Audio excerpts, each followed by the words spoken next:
23 सितंबर 2002 गुजरात के गांधीनगर में स्थित अक्षरधाम टेम्पल हर रोज की तरह श्रद्धालुओं की भीड़ से भरा हुआ था और ठीक शाम को अक्षरधाम मंदिर में दो युवक घुसते हैं जिनकी उम्र करीब 20 से 25 साल थी और फिर AK-47 राइफल्स निकाली और अंधाधुंध फायरिंग शुरू कर दी। सुबह से शांति और भक्ति भरा माहौल चंद मिनटों में हाहाकार का रूप ले लेता है। लोग अपनी जान बचाने के लिए इधर उधर भागने लगते हैं। अक्षरधाम खून से सन गया। चारों तरफ केवल धमाकों की आवाज, गोलियों की तड़प-दड़ाहट और लोगों की चीख गूंज रही थी। वो खौफनाक मंजर जिसने पूरे देश को हिलाकर रख दिया। लेकिन सवाल सिर्फ इतना नहीं था कि आतंकी कौन थे। सवाल ये था, क्या इस हमले की सच्चाई कभी पूरी तरह सामने आई?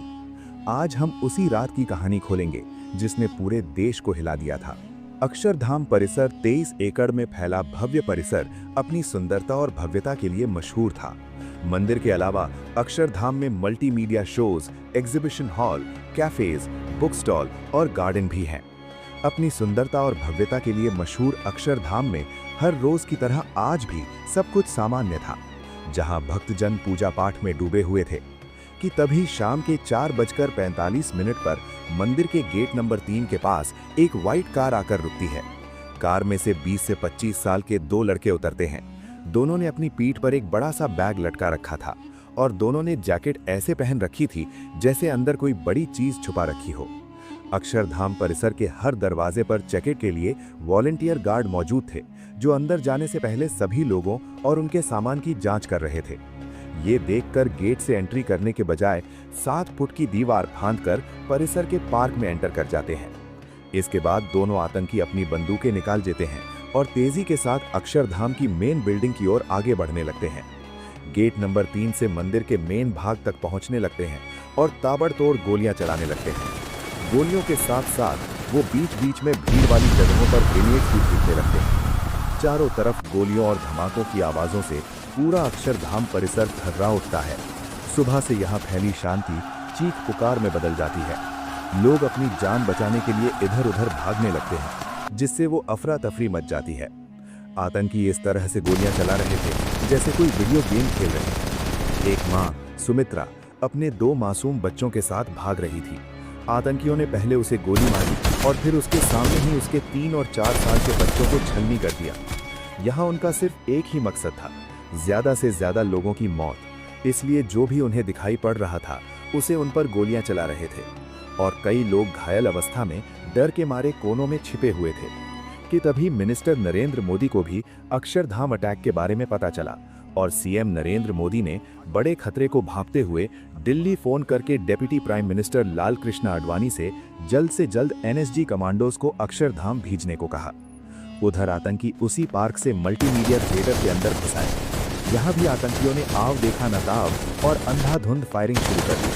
उनकी गोलियों के रास्ते में जो भी आया अपनी जान गंवा बैठा। दोनों आतंकी मंदिर की छत पर चढ़कर ऊपर वाले कॉरिडोर में घुस गए। ये पूरे अक्षरधाम परिसर का एक परफेक्ट वैंटेज पॉइंट था जहां से आतंकवादी चारों तरफ आसानी से नजर रख सकते थे। इसी बीच अक्षरधाम परिसर के अंदर गुजरात पुलिस, BSF, CRPF और स्टेट कमांडो फोर्स SCF की यूनिट्स भी आ पहुंचती है। आते ही सभी फोर्सेस ने कॉम्प्लेक्स पोजीशंस लेकर आतंकियों को हर तरफ ढूंढना शुरू कर दिया। लेकिन आतंकी छत पर खुद को बचाने के लिए लगातार अपनी पोजीशंस चेंज कर रहे थे। इसी बीच फोर्सेस ने मेन टेम्पल और एग्जीबिशन हॉल समेत हर जगह से लोगों को सुरक्षित बाहर निकालना शुरू किया। जो लोग घायल हुए थे उन्हें जल्द ही हॉस्पिटल पहुंचाया गया। काफी देर की मशक्कत के बाद शाम के करीब 7:30 बजे तक फोर्सेस ने अपनी सूझबूझ से सभी लोगों को सुरक्षित मंदिर परिसर से बाहर निकाल लिया।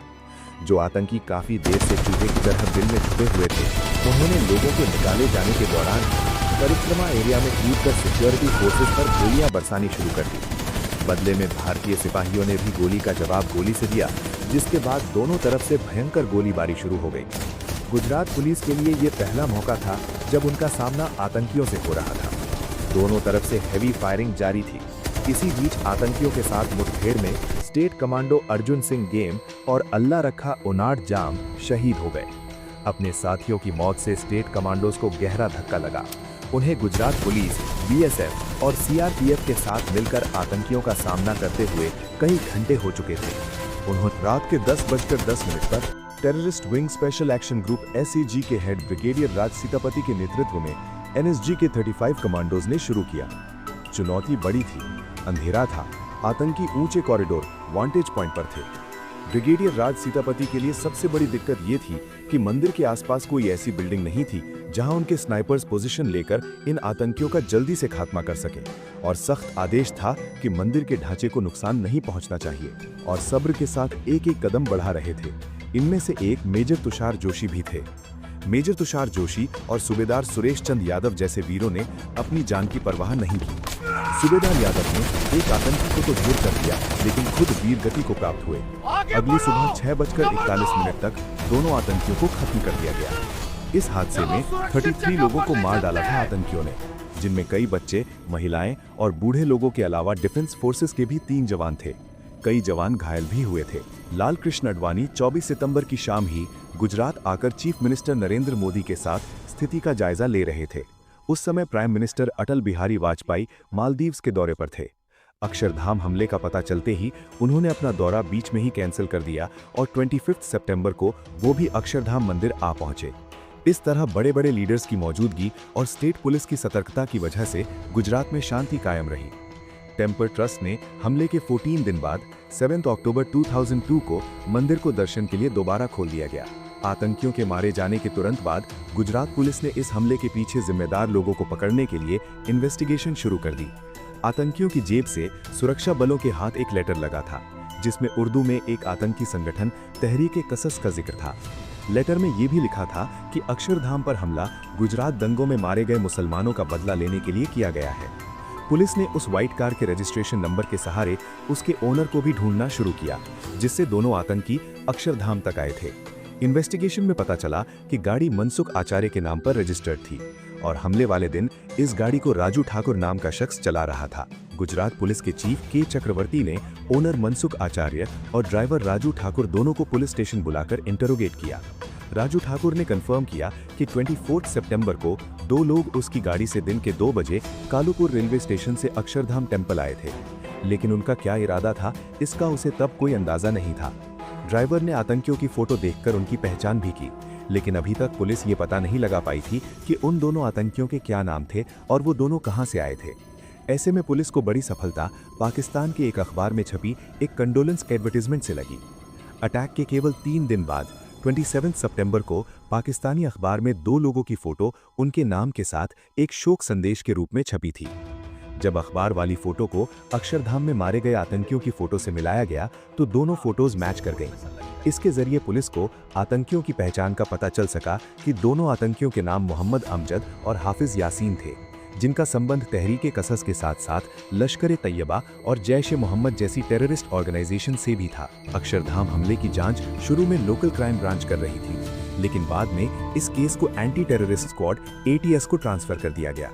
हमले के लगभग 2 हफ्तों बाद तक एटीएस की टीम अक्षरधाम परिसर की काफी सावधानी से जांच करती रही। यहां से एटीएस को ग्रेनेड के टुकड़े, कुछ बची गोलियां और मारे गए आतंकियों की जेब से कुछ खाने पीने के सामान मिले, जिन्हें जांच के लिए फॉरेंसिक साइंस लेबोरेटरी भेज दिया गया। इस तरह करीब 1 साल तक इस हमले की जांच चलती रही।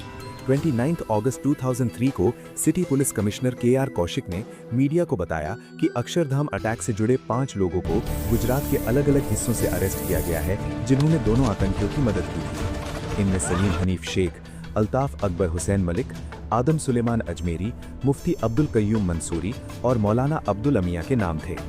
प्रेस कॉन्फ्रेंस में कमिश्नर के.आर. कौशिक ने यह भी बताया कि इस हमले की प्लानिंग सऊदी अरेबिया के रियाद में रची गई थी, जिसे अंजाम तक पहुंचाने में पाकिस्तान की टेररिस्ट ऑर्गेनाइजेशंस जैश-ए-मोहम्मद और लश्कर-ए-तैयबा के अलावा पाकिस्तान की आईएसआई ने भी मदद की थी। गुजरात पुलिस की स्टेटमेंट के बाद लग रहा था कि ये केस सॉल्व हो चुका था, लेकिन कुछ दिन बाद इस केस में एक अलग ही एंगल जुड़ जाता है। जम्मू एंड कश्मीर पुलिस इस मामले में चांद खान नाम के एक शख्स को हमले का एक कॉन्स्पिरेटर बताकर अरेस्ट कर लेती है। चांद खान बरेली का रहने वाला था, जिसे जम्मू एंड कश्मीर के अनंतनाग से अरेस्ट किया गया था। जब चांद खान को जम्मू एंड कश्मीर पुलिस ने सख्ती के साथ इंटरोगेट किया तो बताया कि ये हमला लश्कर-ए-तैयबा के 2 आतंकी शकील और अब्दुल्ला ने किया था। दोनों के साथ वो खुद 19 सितंबर 2002 को अनंतनाग से एक कार से अहमदाबाद के लिए निकला था। इस गाड़ी में दोनों आतंकियों के अलावा चांद खान अपनी पत्नी और बेटी के साथ भी था। कार से उसने पहले अपनी पत्नी और बेटी को बरेली छोड़ा और फिर वो दोनों आतंकियों के साथ हमले से 3 दिन पहले 21 सितंबर 2002 को ट्रेन से जयपुर आ गया। इसके बाद उन्होंने जयपुर से 22 सितंबर को अहमदाबाद के लिए बस पकड़ी और वो तीनों 23 सितंबर को अहमदाबाद पहुंच गए। अहमदाबाद पहुंचकर उन्होंने अक्षरधाम परिसर की रेकी की और गुलशन गेस्ट हाउस को अपना ठिकाना बनाया। 24 सितंबर की दोपहर तीनों यहां से रेलवे स्टेशन के लिए निकले। वहां चांद खान ने वापस लौटने के लिए ट्रेन पकड़ी, जबकि शकील और अब्दुल्ला एक कार बुक करके अक्षरधाम के लिए निकल गए और फिर वहां अटैक कर दिया। जम्मू एंड कश्मीर पुलिस की ये थ्योरी गुजरात पुलिस के दावों से काफी अलग थी। इस थ्योरी ने केस को एक अलग ही दिशा दे दी थी, जहां गुजरात पुलिस के हिसाब से अक्षरधाम पर हमला करने वाले आतंकी मोहम्मद अमजद और हाफिज यासीन थे, जिनकी मदद करने वाले 5 लोगों को गुजरात पुलिस ने गिरफ्तार भी कर लिया था। तो वहीं दूसरी ओर जम्मू एंड कश्मीर पुलिस के अकॉर्डिंग ये हमला शकील और अब्दुल्ला ने किया था, जिसमें उनका साथ चांद खान ने दिया था। गुजरात पुलिस के अनुसार इस हमले की प्लानिंग रियाद में हुई थी, जबकि जम्मू एंड कश्मीर पुलिस के अकॉर्डिंग इसकी प्लानिंग अनंतनाग में हुई थी। हालांकि चांद खान ने बाद में कई बार अपना बयान बदला, जिससे केस काफी उलझ गया। दोनों पुलिस की थ्योरी कॉन्ट्रडिक्ट थी, लेकिन फिर भी गुजरात पुलिस ने नवंबर 2003 में 6 लोगों के खिलाफ चार्जशीट फाइल कर दी, जिसमें पहले गिरफ्तार किए गए 5 लोगों के साथ जम्मू एंड कश्मीर पुलिस द्वारा अरेस्ट किए गए चांद खान का भी नाम शामिल कर दिया गया। इसके बाद detection of crime branch DCB ने इस हमले में 1750 पन्नों की चार्जशीट फाइल की, जिसमें 34 लोगों को अक्यूज्ड बताया गया। 34 लोगों में 6 लोग गुजरात पुलिस की कस्टडी में थे, जबकि 28 लोगों को एब्सकॉन्डिंग करार दिया गया। इनमें गैंगस्टर दाऊद इब्राहिम और छोटा शकील का नाम भी शामिल था, जिनके नाम का अरेस्ट वारंट जारी कर दिया गया। इस मामले में कुल 376 विटनेसेस थे, जिसमें से 11 की आइडेंटिटी को रिवील नहीं किया गया। इसके बाद 18 दिसंबर 2003 से पोटा कोर्ट में इस केस की सुनवाई शुरू हुई। पोटा में ये केस करीब 3 सालों तक चलता रहा। जुलाई 2006 में इस मामले की सुनवाई करते हुए पोटा कोर्ट ने अरेस्ट किए गए 6 के 6 लोगों को हमले की साजिश का दोषी मानते हुए सजा सुना दी। 3 में से सलीम हनीफ शेख को लाइफ इम्प्रिजनमेंट, अब्दुल अमिया को 10 ईयर्स की सजा और अल्ताफ हुसैन को 5 ईयर्स की सजा सुनाई गई। अगर आपको लगता है कि ऐसी सच्ची और गहरी कहानियां सामने आनी चाहिए, तो चैनल को लाइक और सब्सक्राइब जरूर करें।